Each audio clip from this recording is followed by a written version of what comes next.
Olá, sejam bem-vindos a este canal. Meu nome é Carlos Zanino e o tema que eu tenho para vocês hoje, meus amigos, é a vinda do Espírito Santo. O meu subtítulo é a vinda do Espírito Santo. Eu quero pedir um favor para você. Você que não conhece este canal e gostaria de conhecer, entra, se inscreva, toque no sininho de notificações para que o YouTube esteja avisando você dos novos vídeos. Quase todos os dias eu tenho um vídeo novo. São mais de 400 prontos para você, tá? No rodapé o que você achou e até mesmo uma sugestão do assunto ou um outro assunto que você gostaria de saber. Bora lá então, Atos dos Apóstolos, Atos 2, tá? Então eu vou pegar aqui Atos 2 em diante e o meu subtítulo é a vinda do Espírito Santo, tá? Quando chegou o dia de Pentecostes, todos os seguidores de Jesus estavam reunidos no mesmo lugar, um lugar qualquer. Vamos lá. De repente veio do céu um barulho que parecia de um vento soprando muito forte, e esse barulho encheu toda a casa onde estavam assentados. Então todos viram as coisas parecidas como línguas de fogo, né? Então todos eles viram algumas coisas assim parecidas como chamas, como línguas de fogo, tá? E cada pessoa foi tocada por uma dessas línguas. Todos ficaram cheios do Espírito Santo e começaram a falar em outras línguas, de acordo com o poder que o Espírito Santo dava a cada pessoa. Estavam morando ali em Jerusalém judeus, religiosos vindos de todas as nações do mundo, enfim, do mundo conhecido, né? Das terras ali circunvizinhas, na circunvizinhança, se é que posso dizer assim. Tá? Então, era a festa de Pentecostes, uma das festas principais aí do judeu, tá? Eles estavam em Antioquia, tá bom? Vamos lá. Quando ouviram aquele barulho, uma multidão deles se ajuntou e todos ficaram muito admirados, porque cada um podia entender na sua própria língua o que os seguidores de Jesus estavam dizendo. Foi algo maravilhoso, realmente um sinal ali único, né? Para essa questão que eu estou trazendo. Foi um sinal único, tá certo? Então, essas pessoas que estavam falando assim, elas são da Galileia, eles estavam dizendo aqui. Essas pessoas que estão falando assim são da Galileia. Como é que cada um de nós, ao ouvirmos que elas estejam falando, temos a compreensão como se fosse da nossa própria língua? Foi algo maravilhoso mesmo que Deus operou ali.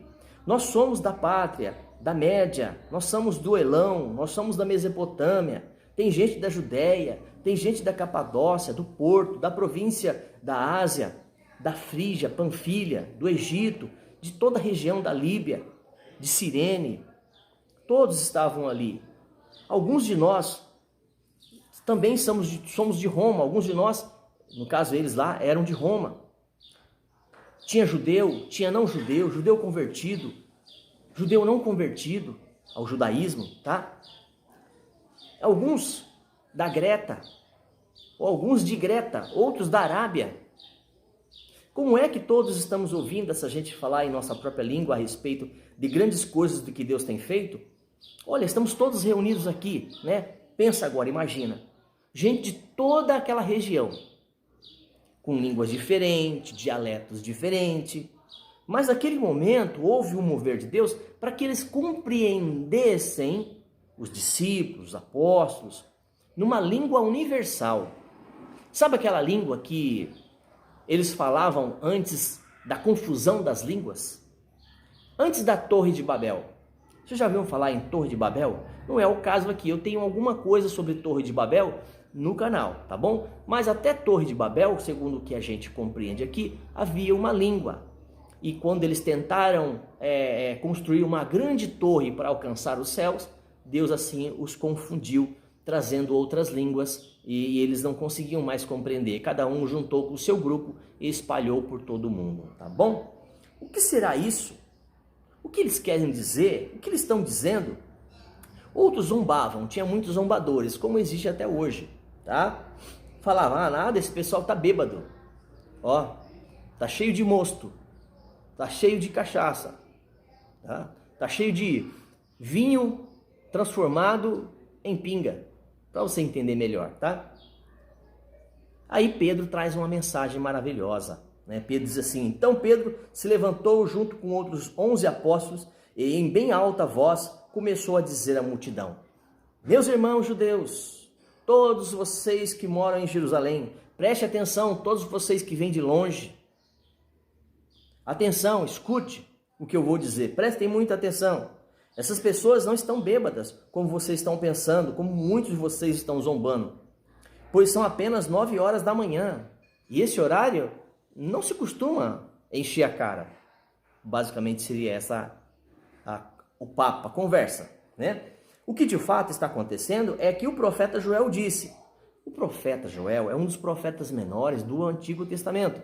Ele profetizou o quê? O que estaria acontecendo, ou o que estava acontecendo naquele momento. Isto é, o que eu vou falar agora, que nos últimos dias, Deus diz: eu derramarei do meu espírito sobre todas as pessoas. Os filhos e as filhas de vocês anunciarão a mensagem. Os moços terão visões, os velhos sonharão. Sim, eu derramarei do meu espírito sobre todos os meus servos e minhas servas, e naqueles dias também anunciarão a mensagem. Em cima no céu haverá que coisas espantosas vão acontecer. Embaixo na terra também farei milagres. Haverá sangue e fogo, nuvem de fumaça e sol. O sol ficará escuro. A lua tornará cor de sangue antes que chegue aquele grande e glorioso dia, diz o Senhor. Então todos que pedirem a ajuda do Senhor serão salvos. Então a salvação aqui do Messias, ela não precisa, não necessita de nenhum intermediário que não seja o próprio Cristo. Sabe esses atravessadores? Não precisa. Sabe dessas denominações, instituições, religiões, filosofias, achismos? Não. Esquece. Somente Jesus é o intermediário, é a ligação, a ponte entre Deus e o ser humano que crê. Ok? Portanto, Pedro continuou: homens de Israel, escutem aqui, prestem atenção no que eu vou dizer, do que eu estou dizendo. Deus mostrou a vocês que judeus de Nazaré, ele era como um homem aprovado, pois por meio dele, Deus operou grandes coisas e coisas maravilhosas, extraordinárias no meio de vocês. Deus usou o Messias, por intermédio de Deus Pai, usando o Messias, o Filho, para que fizessem coisas tremendas e maravilhosas, e vocês sabem, vocês ouviram e viram com os próprios olhos. Deus, por sua própria conta e vontade e sabedoria, já havia resolvido que Jesus seria entregue nas mãos de vocês, religiosos, judeu, vocês saduceu, fariseu, sacerdotes. Então Deus, por sua livre e espontânea vontade, conforme eles já haviam combinado antes, que estaria acontecendo. Vocês mesmos matarão, vocês mesmos o crucificarão, mas Deus ressuscitará. Então Deus o ressuscitou, livrando do poder da morte, porque não era possível que a morte o dominasse, pois Davi disse a respeito de Jesus o seguinte: o próprio Davi já havia falado acerca do Messias: eu via sempre o Senhor comigo, porque Ele está ao meu lado direito, para que nada me deixe ser abalado. Por isso, o meu coração está feliz e as minhas palavras são palavras de alegria, e eu serei um ser mortal. Como é que eu vou descansar? Como é que será a minha esperança? Mas tu, Senhor, tu não me abandonarás, apesar de ser eu como sou. No mundo dos mortos não ficarei. Eu tenho te servido fielmente, e por isso não me deixará apodrecer na sepultura. Tu tens ensinado os caminhos que me levam à vida, e a tua presença me enche de alegria. Pedro está fazendo aqui, fazendo uma comparação de Davi a respeito dele, no sentido de Deus é a segurança, e dizendo a respeito de Cristo, que é e seria a nossa segurança maior. Então Pedro disse mais isto: meus irmãos, eu preciso falar claramente com vocês a respeito do patriarca Davi, esse grande líder que morreu e foi sepultado ao seu lado, juntamente com os seus parentes. Ele era profeta e sabia que Deus lhe havia jurado que um dos seus descendentes seria rei, como ele. Então ele estava falando que Davi prefigurava o reinado de Cristo. Então seria um reinado como Davi, obviamente com a perfeição jamais vista. Então, falando a respeito do Messias que havia de ressuscitar, ele não foi abandonado no mundo dos mortos, nem seu corpo apodreceu na sepultura. Falando de Cristo, Deus ressuscitou este homem, Jesus, e todos nós temos o testemunhado sobre essa questão. pois Jesus foi levado para sentar-se ao lado direito do Pai, e ele está lá. E qual nos deu do teu Espírito, o Espírito Santo, que lhe havia prometido, lembra? Moisés havia falado sobre isso, né? Perdão, Moisés não, Joel. Jesus derramou sobre nós esse Espírito, o mesmo Espírito, conforme o que vocês estão ouvindo e vendo agora. Pois Davi não subiu para o céu, mas ele mesmo afirmou: o Senhor Deus disse ao meu Senhor, sente-se do meu lado direito, até que eu ponha os seus inimigos debaixo no estrado dos seus pés. Ele estava fazendo uma comparação, uma questão figurada a respeito de Davi, dizendo o meu Senhor, dizendo que Jesus era o seu Senhor, prefigurando que Jesus era o Senhor de todos. É só ler todo o contexto, tá? Então todo o povo de Israel deve ficar bem claro e esclarecido sobre Jesus e esse o Messias que o crucificaram. Deus o tornou Senhor e Messias e Senhor de tudo, porque ele era filho e continuou sendo. Quando ouviram isso, todos ficaram muito aflitos e perguntaram a Pedro. Estavam ali e perguntaram aos apóstolos: irmãos, o que devemos fazer? Já que você está falando tudo isso, irmãos, o que devemos fazer? Então todos que ouviram essa mensagem, que Pedro estava falando, disseram. Pedro respondeu: arrependam-se cada um de vocês, sejam batizados no nome do Senhor Jesus, para os seus pecados serem perdoados, e vocês receberão de Deus o Espírito Santo.